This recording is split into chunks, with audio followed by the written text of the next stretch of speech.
Alright, so I put some thought into it, and I think the main reason why my attacks have failed is because they just have better choke points, and they make really good use of the core. Whereas for me, the core has more or less just been kind of like a final node kind of type of thing, and that also makes it really vulnerable to Kraken attacks.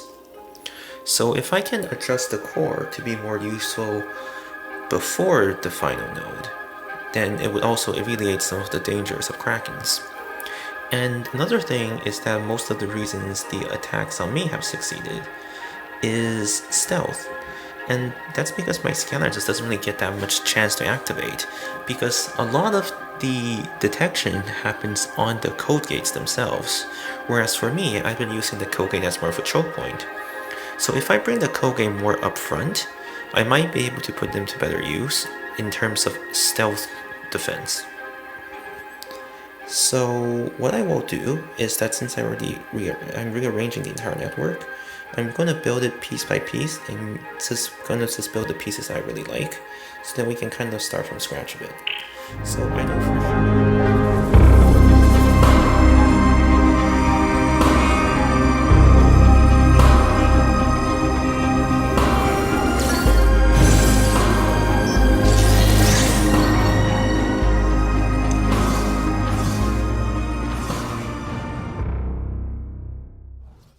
Okay, so what I did was that I primarily made three major improvements to my network.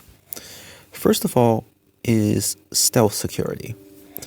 I moved the two code gates up here, which means someone coming in with a stealth attack has to wraith this code gate and wraith this code gate before he can move forwards. And in doing so, this scanner is going to be in range for all of that activity, and he's going to have a lot of detection being gathered up because of that. So this is going to cost him a lot if he is trying for a stealth attack, and if the scanner is sufficiently high level, it would probably just end his stealth attack right here after the second code gate, ideally. The next thing that I did was that I added more choke points. So originally I had 3 choke points, one here, and then the other one was just 1 sentry. But now I actually have 4 choke points. First of all, this scanner is a choke point, and the reason that I just went ahead with the higher level scanner is because it doesn't actually matter whether I use the low level scanner or not. They're going to end up using an ice wall or protector here anyway. So even if I use the higher level scanner, it doesn't make that much difference. So that's why I just opted for the higher level scanner, so then I can save the lower level scanner here, which is going to act as a second choke point.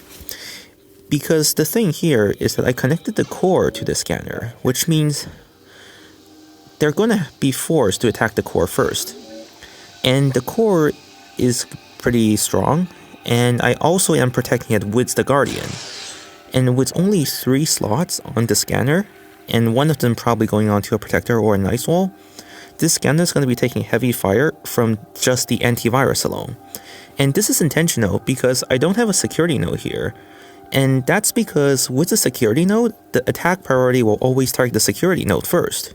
And this way, with 2 regular nodes and 1 core, they're going to be taking fire from the antivirus from 3 locations, but they have to attack the core, which takes the longest. And then I also connected the attack priority so that he has to attack this compiler before he can move on to this evolver. And that's why I also have the Guardian connected to the compiler. So he either has to waste a few programs to take out this Guardian, or he has to just take even longer to take out this compiler. So that's another choke point. And then right away, this is actually another choke point with the black ice and the turret. And this time it's actual security nodes. So it doesn't really matter which way he goes, but the evolver is at 230 firewall, which is actually still pretty low. And then finally, once you get past this is the final choke point, which is made up of, well, the storages, connected to a level 1 sentry, which actually has pretty low firewall. And finally, the third thing I did is that by moving the core here, it makes the network much less vulnerable to a Kraken attack. Whereas previously, the Kraken would go all the way to the back of my network and just take all my storages easily. Now, he would only bypass at most this choke point and this choke point with the Kraken. Well, actually, he wouldn't even really bypass this choke point with the Kraken. So he would still have to deal with this choke point here and these two choke points here. And the reason that these choke points work is because of how the antivirus works.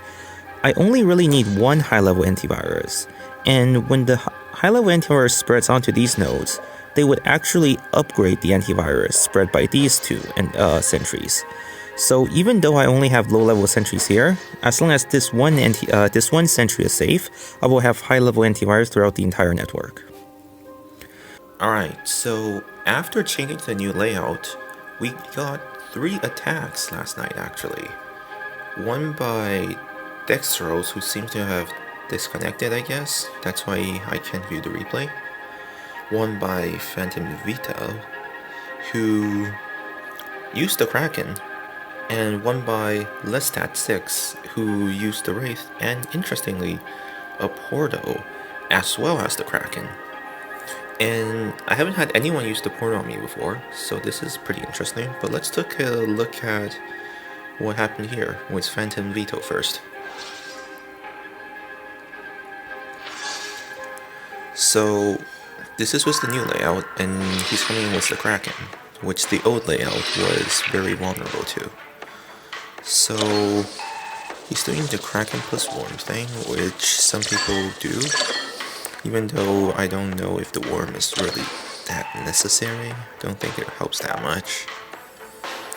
And with only 2 Kraken, the Colgate is still a bit of an issue, so I guess he's gonna use the Blaster.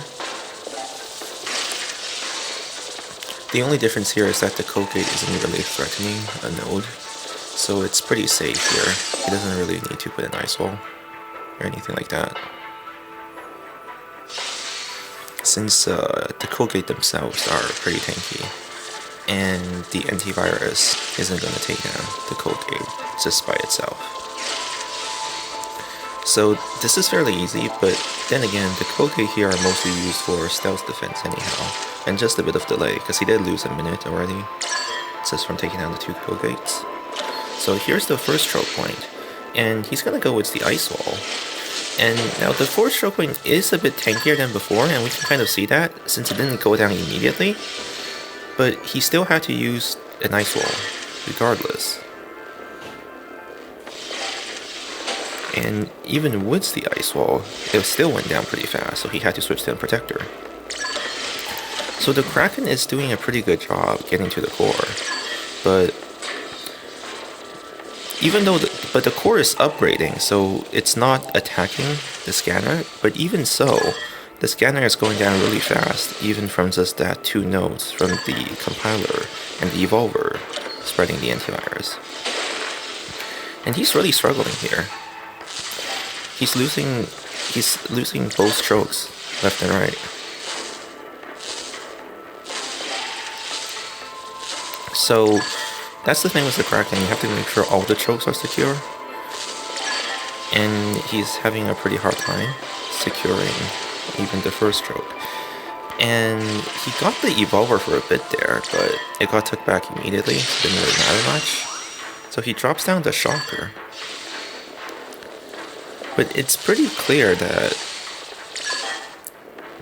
he just doesn't have enough ice walls at this point.